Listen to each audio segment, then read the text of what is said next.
Hi, I'm Bill, and welcome to Triumph's Tales. We're going to be talking to a lot of interesting people in the tech industry in this part of the world. We're going to be talking to those successful leaders with the large tech companies and how they got into those wonderful success roles.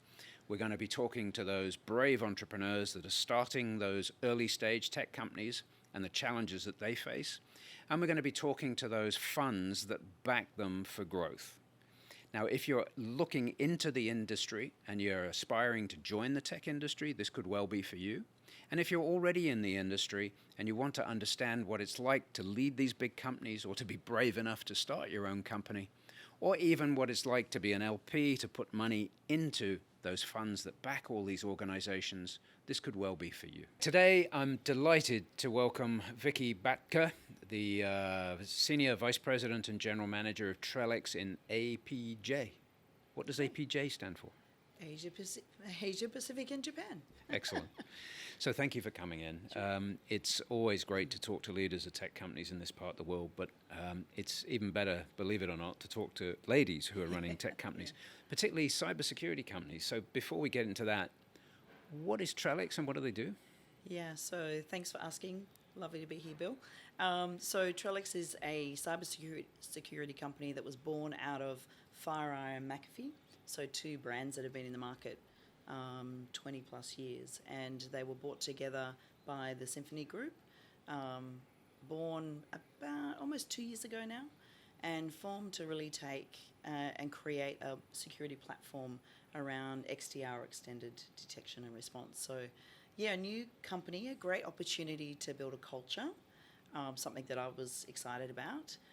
Build a brand, they had a choice. They could have gone with McAfee or FireEye. They didn't. They created both something of which new. Well-known brands. Very right? well known. So that was a little bit rare, to make that decision. And but it was like walking into a very well-funded startup with a 50,000 customer install base. Wow. So this organisation has existing customers, but we had to go and tell our story. So a little different. So of all the people that could have taken on that role, how come you got it? Let's put it that way. Yeah, interesting. One of the things I always talk about is how important your network is. And, at the time I'd been at Cisco for a long time, been doing a great job working with channel partners across the region. Which is how we met, right? Which is how we met, yeah, absolutely. And I loved it. It was great, but I was like looking for that next role. And I got 2 phone calls on the same day from completely different female friends telling me that there's this guy and this organisation looking for someone in APJ, and they were hoping to get a woman, and that I would enjoy working with him and I need to meet him. And one person, when someone rings you and says, hey, there's this role, you should think about it. But when 2 people call you... Yeah, it's unusual. It's unusual. Yeah. So I met Adam Philpott, who is with a different organisation now, and Fingerprints, and we just hit it off. And so to me it was also about, it's always about the people you work with that inspire you, that you can learn from. It was a step up, so they were taking a risk, a gamble. But it wasn't about me being a female leader. It's just about finding the right person for the role. Very good. Yeah. Now, I've got to go a bit further with this, though, because women in tech, yes. Yep. Cyber, it's not that deeper area for references that I have, or reference points that I have of women in cyber. Is it particularly challenging, or is it just my image from outside? It's not really. It's just that there's actually far more women in leadership roles in cyber than any of us realise. Wow, yeah. But I guess we don't really talk about it. And I think when you look at customers, enterprise customers in particular, there's a lot of female CISOs. There's a lot of female CIOs now. So why wouldn't there be female leaders running? Yeah, very good point. But it's like everything. It's how we attract the talent. It's how we bring people through on our journey. So how did your journey start? What did you study? How did you get into all this stuff? Always interested to know. I don't know if I've ever told you this. So I wanted to leave school, and my father, very blue collar. Both my parents worked 6 days a week, family of 4 kids. If you don't want to go to school, you get a job. So I left school in the beginning of year 12. So in Australia, so I didn't finish high school. I didn't have a fancy diploma from high school, and I went and got a job. There you go. And I happened to fall into, back then, what was the computer industry. It wasn't even IT or tech. I got a job as someone's assistant, and so I often talk to people about, and it's different now, but back then it didn't really matter. It didn't stop me. The fact I didn't go to university or finish school or have those certificates or accreditation, but I became a sponge, so I learnt from people around me. And as opportunities came along, I lent into them, which is also probably not normal for most females. But I said yes, and so now I get a bit embarrassed because people go, where did you go? Where did you study? Especially in a regional role. I'm dealing a lot with global folks, and they're like, what university, what college did you go to? I didn't. It's funny how important it still seems to be. There's no MBA. Like, my degree is in life, as they say. Maybe it's a little bit more street smarts. And I've been lucky to surround myself with smart people. I'm not the smartest person in the room, and I'm completely fine with that. But just make sure you surround yourself with those smart people. That's the thing I've learned too. Is always hire smarter people than yourself. And that's something I found here in Asia Pacific is not always the case, because there's still this perception if you hire smarter people than you, they'll threaten you in some way. And I don't believe that at all. No, it sounds like you don't either. Yeah. Very good.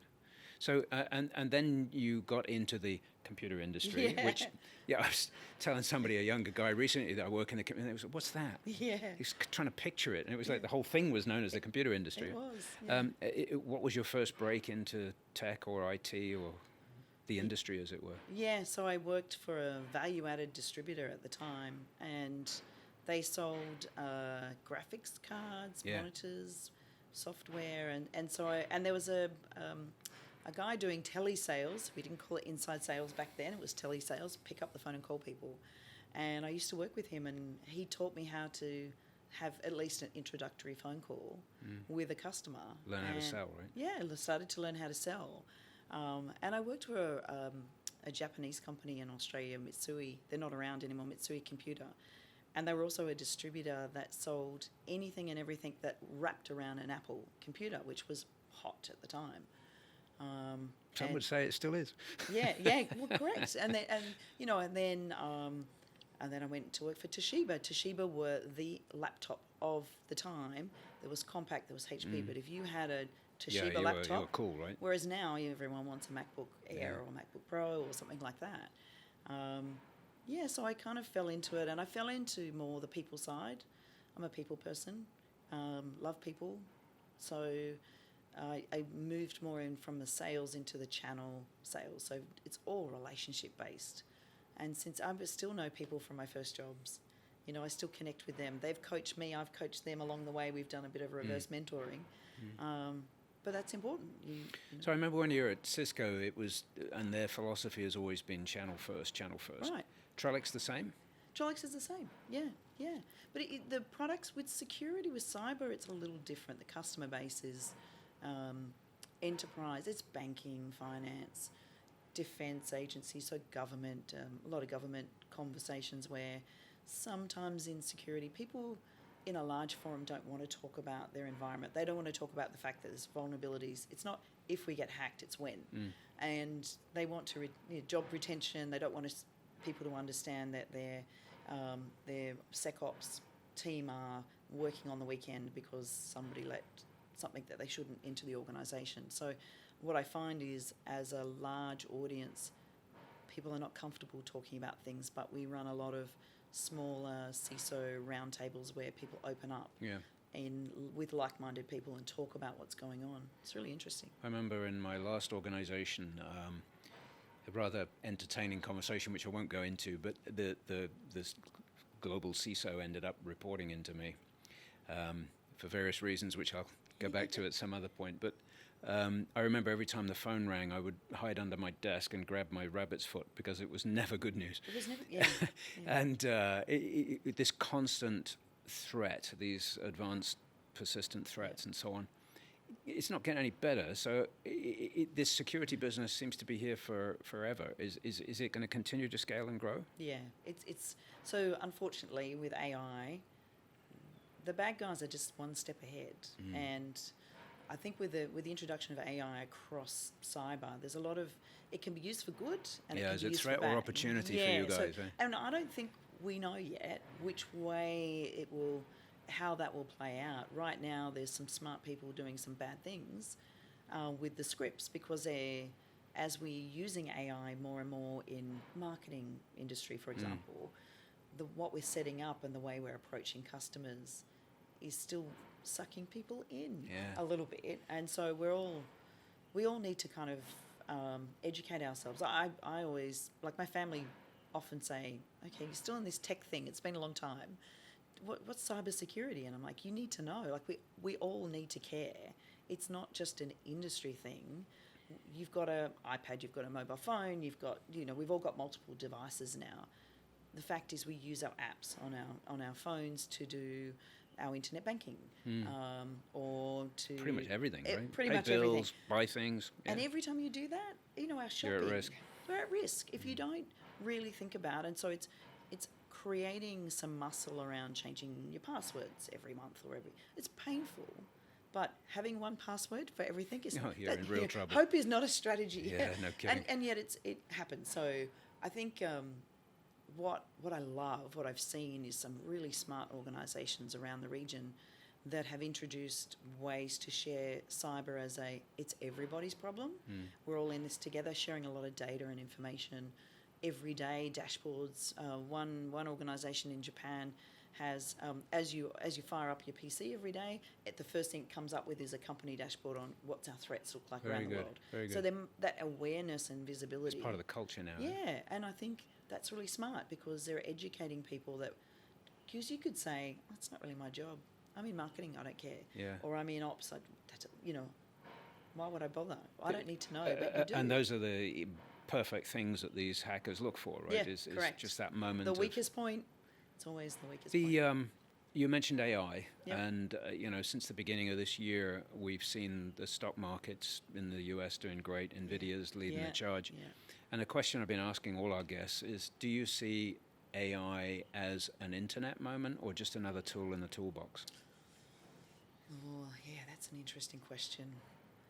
It feels a little bit here and now. I think it will become a tool in the toolbox, but it feels a little bit, it's just such a topic. And I just don't think enough people really understand it's artificial, right? What is that? What does it really mean to me and what I do in my business? And so I think for that reason, it's a little bit amplified right now. But give it 12 months. It's a bit like we used to talk about the cloud. Yeah, no, absolutely. It was like, hey, there's this thing called the cloud. What does that mean? Like we went through that. I remember selling software when it was in a box and you got a disk and a key. Absolutely. And then it was like licensing, and then it was, I feel really old when I say that. And then, we talked about cloud models, but it's an evolution. And I think AI will find its way forward and become more of a tool. But, yeah. An early project for a long time ago for a company, I was in New York at the time, and one of our wonderful sales guys there, we landed a global deal with a global insurance company, a 3-letter acronym. Yeah. And they wanted all this software around the world, and the question was, how are we going to get all these software boxes to send all over the world? And it was like, dude, they don't do that anymore. No. But that world's changed so much, huh? So much. So that's the thing. I think until we understand and until we have a little bit more parameters around AI, because at some point there'll be some controls, some checks and balances, like everything we've been through. So even with cyber. So I think it'll continue to evolve. But for now, it's definitely like I've been watching and observing, and I have some Nvidia shares. And oh, you're lucky. Well done. Wow. Yeah. No wonder why you're smiling. Wild. Yeah. Well, but it's interesting to watch what's happening in the market. So what does this do to talent on both sides of the equation? So you say the bad dudes or the bad guys are ahead, but for you guys in the cyber world, how do you keep up? Is this particularly challenging in this part of the world, or is it the same as everywhere in the world? Yeah. Well, I think it's no different anywhere. Certainly in Southeast Asia, when I talk to people, they're always about retaining what they have. So any sort of analyst in the SecOps teams, for example, those people work really hard, and they are on call 24/7. So there's a lot of retention around people. I think we're through probably a year, maybe 2 years ago. It was a pretty wild market where people were up and leaving for more money, not necessarily for a better job or a better company, but just for the money. I think that's settled down a bit now in Okay. cyber. So I think there's definitely still a shortage of skills, and that is really not a male, female. It's not a diversity issue. Just across the board. Across the board. So I think I always see roles at various levels. So where do you get them from? Is it everybody steals from the same pool, or is it Yeah. the universities are pumping them out, or Yeah. how are you I crossing think this? it's different for me. It's different for Trellix and different for vendors, because we tend to hunt in the shark pool from other vendors, Yeah. or partners. But I think for our customers, it is coming out of university. It is, how do we grab them sooner? I was at my son's academic award ceremony a couple of weeks ago, and they were back in Australia, and they were celebrating young men that had finished high school last year at his school. And the dux of the school was like, I'm going to university, I want to study cybersecurity. I'm like, hi, I'm over here, come talk to me. Smart cookie. And so I think it's starting to get through, and it's seen as a desirable certification or something to go follow, but we need more of it. I think it just hasn't been seen as the sexy job that's out there. I've got this thing, and it's a conversation I have with my wife quite regularly, and we're not always on the same side on this one, but I think the universities are still missing what us guys in the corporate world needed. Yep. They're producing certain skills, Yep. but it's a mismatch to what the companies actually want. Any feedback that you would give? Actually, I think it's worse than that. Okay. So maybe I'm on your side of your wife's, I'm not sure. I think it's actually at the school level. So again, I happen to be talking to someone from my son's, from the academic learning and teaching department, and we were chatting about job fair, a job fair at school. We talk about organisations we want grads. This is here in Singapore or elsewhere? So this is or? back in Australia. This is in Oz, yeah. But often these job fairs are always, I hear about them for universities, but I don't hear about them for schools. And we were chatting about, well, what sort of organisations do you target? And I said, who do you target in tech? Well, we try, but we're not. I'm like, what? Are you kidding? Like, we need to do more. How can I help you? We're desperate for talent. Yeah, we're desperate for talent, but it's not getting through. Yeah. So that disappointed me a little bit. This is a good school in Australia, and I'm like, well, why are tech companies not showing up and saying, hey, you want to talk about cyber? Let me show you. And my son last year participated in one. It was all about the Australian, one of the defence agencies was, suddenly he's coming home and going, Mum, let's talk about the Navy. And I'm like, where did that come from? Yeah. So, and I'm like, that's great. There's nothing wrong with that. But there is a tech skill shortage, and we have to go even earlier to get in, so that then they go to university, maybe they'll study engineering or cyber skills, but they can do both. Like, we keep putting people in a box. Why not give them more flexibility? My nephew recently graduated in Australia from university, and he was doing psychology and marketing. And I'm like, great, so you can do more than one thing. What are you going to do with that now? So what we should be thinking about cyber as a additional iterative kind of skill set that we can teach people. But I do think there's an opportunity at school as well. Some of the early stage tech companies that I'm working with are cyber companies. Yep. And any advice to some of those early stage tech companies at the moment in cyber? The reason I ask it is it seems to be a very fragmented market. Everybody seems to have a platform that's going to change the world, and nobody ever seems to. And if there's ever been an industry that's been rife for consolidation, I would say it was cyber. But it's never happened, right? Yeah, correct. So coming up in the first week of May this year is RSA conference in San Francisco. Which is now huge, right? It's huge. So I've been the last 2 years. I hadn't been for about maybe 5 years before that. Obviously, COVID, it wasn't on. But last year it was overwhelming. And I've been in tech a long time. I've been to many, many conferences and shows, large scale. There was 1,000 exhibitors. And they had it split across different halls. Yeah. And so one had all the big boys, sorry to put it that way, but the big companies, and with the big booths, with the big investment. And so there might have been 200 of those. But then you went into the other hall, and it was all these people in this tiny little cubicle for 3 days. And it was just the volume of people. There would have been 50, 60,000 people.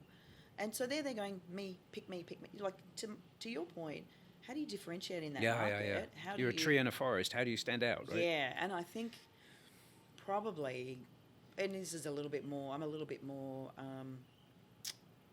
biased, I guess, to, it's all about relationships. You've got to go and build a peer network of like-minded or complementary, or because people don't buy your solution, they buy an all-encompassing solution of other things. So they don't buy cyber per se, they're buying, it's got hardware, it's got software, it's got services, it's got whatever whatever else might go into that.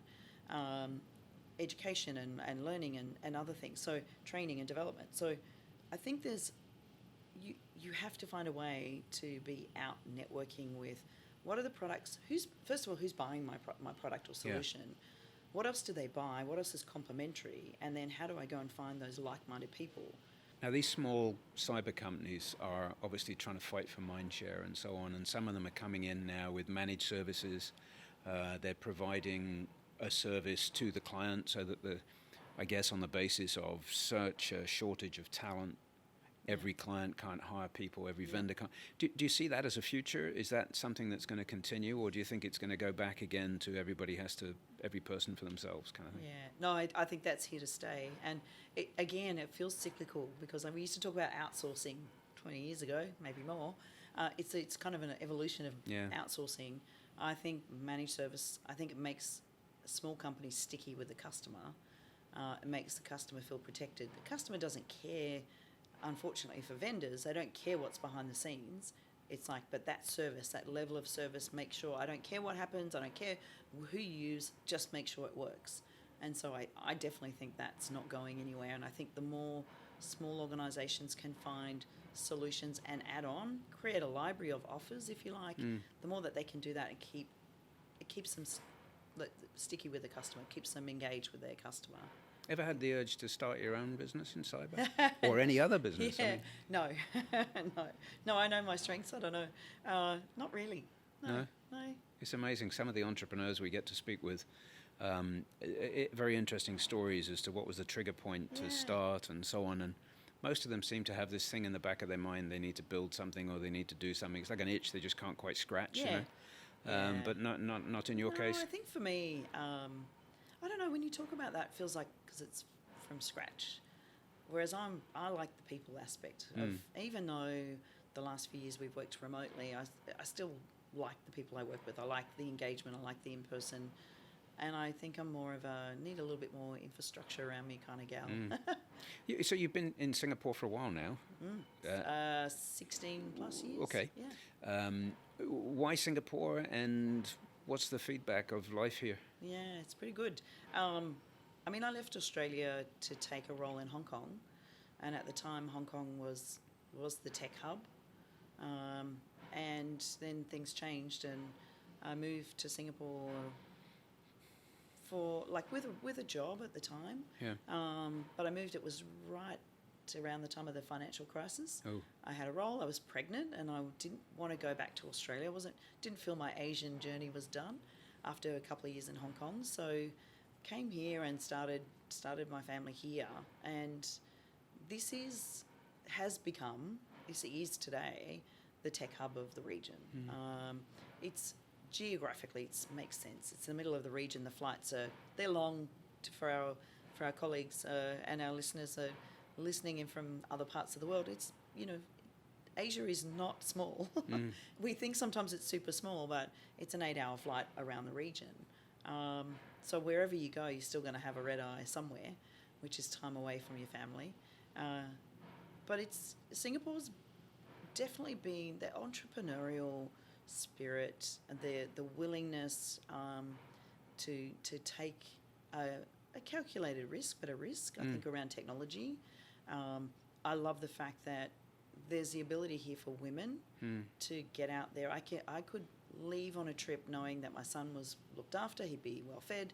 There's an infrastructure here. There's nothing holding women back from working. Whereas in Australia, I always looked at other friends with kids and I saw the struggle of the cost of childcare or the cost of a nanny at home or not having any family to help support. young children, whereas here the infrastructure's here to do that. So that always encouraged me to. There was no excuse why I couldn't get out there. And keeping away from politics, I don't want to get into politics, but there is a very pro-business government here in Singapore that makes a lot of this very possible. And I've noticed also now with so much time with these early stage companies and the VC funds that back them that it's all pro-business. So. It is. And you know, you just have to talk to the team at Temasek and how they show up and support small businesses, entrepreneurs. Like Singapore government definitely helps, but so do a lot of other governments around the region. It's not just Singapore. But you can't not reflect and have admiration for Lee Kuan Yew. He had vision. You know, I talk about it in the taxi with the Uber driver, with the Grab drivers. Like, he had vision. That's a man that helped set Singapore up. But Singapore have been sensible to bring others on the journey across ASEAN. It's made such a big difference to so many people on. You can make it big here, but also how do we help? Because Singapore wants to grow out across the region as well. And I love that. I love the way that they're always pushing people. And so they do. The government shows up and invests in the technology, the people, the forums. You're bringing people into Singapore for conferences. It's not something that they just stumbled across. It's something they do by design. It's more part of a people strategy. Right? Yeah. So regardless of the industry, but I think for us with tech, it just makes sense. Very good. So it's been an absolute pleasure having a chat with you today. I really appreciate it, and every success for the future. And I would love to see more and more ladies in the cybersecurity business. Yeah, me too. Without a doubt. And one last question, if I may. Any particular advice now for somebody, just last shot, coming out from university now into tech? Any particular area that you would direct them into? Anything with data, anything with AI, anything with cyber. There's still financial pressure on how and where organisations spend their money, but anything related to those three is still desirable. And I think lean into it, do some homework. There's so much information available. There's so many forums. You can join. I'm part of Women in Cyber. There's multiple groups via X or Twitter. LinkedIn has so much that can offer, but even in the region, there's so many different organisations and groups you can tap into. But you got to kind of lean into it a little bit and be a sponge. Like, make the most of that. Tell me a bit more about Women in Cyber. Yeah. So there's lots of organisations where it's just bringing people together. It's just another networking group. But the thing I love about what I've noticed different in cyber is these women come together and it's not physically in person. A lot of it's done remotely. But the forums they have, they're asking questions of each other. What would you do? But it's also about they're sharing life skills at the same time. So it's a really unusual. I've seen some really interesting and unusual groups, and there's so many that exist already in Asia that maybe they need some help with marketing those. I don't know. Maybe. Because I don't think enough people know where they are and what exists. But it's a great way. I think the networking side, for me, it's all about people, relationships. So you've got to really get out there and talk to people. I was introduced to She Loves Tech last year. Yeah. I was shocked at how big it was, how organised it was, how professional the members were. And again, I hadn't heard of it. I mean, it's just another one of those organisations that's doing tremendous things for ladies in the tech industry that I wasn't aware of. So. Yeah, he for she, part of the, Uma and the team at, like, what they've been doing to expand, lean in to bring, because often, I was the executive sponsor for Women of Cisco, and I loved it. And we used to do a Women Rock IT. So it was basically every quarter we had a virtual event. Thousands of women, young girls would dial in from schools, universities, and we'd have an entrepreneur from within the region that had some sort of tech-related product or just some offering that they'd created. So they'd spotlight those people, and then at the same time we were educating and making available free technology courses through the Cisco Network Academy, and it was amazing. Like, not enough people do that, and yet the following, like every quarter, it was insane. So I think there's all these different groups out there. So I think for anyone, male, female, it doesn't matter. You've got to lean into it. You've got to be a sponge. No one's going to do it for you. But at the same time, yeah, be humble about what you're learning and how you work with people, and don't be afraid to tap someone or ask someone, send someone a message and say, you know, can you help me? Yeah. That's also... Build your network and use your network. Right? Yeah. Very good. Yeah. Vicki, absolute pleasure. Thank you so much for coming in Bill. today. Yeah, love it. Thanks. See you soon. Yeah, you sure will.